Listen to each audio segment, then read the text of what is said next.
560, effective until 8 p.m.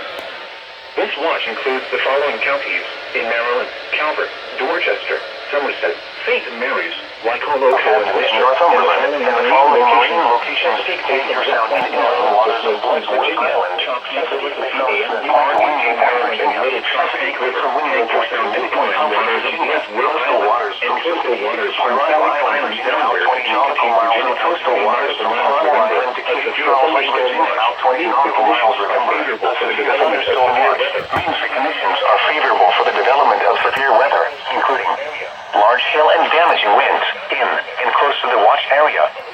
While severe weather may not be imminent, persons should remain alert for rapidly changing weather conditions and listen for later statements and possible warnings. Stay tuned to NOAA Weather Radio, commercial radio and television outlets, or internet sources for the latest severe weather information.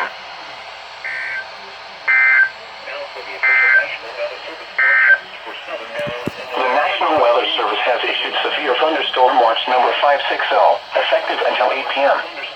This watch includes the following counties in Maryland, Somerset, and Worcester, and the following counties in Virginia: Accomack, Northampton, and Northumberland, and the following marine locations: Tangier Sound and inland waters of Bloodsworth Island, Chesapeake Bay from Smith Point to Wingate Point, Virginia, Chesapeake Bay from Wingate Point to New Point, Comfort, Virginia, coastal waters from Chincoteague to Pyronal Island.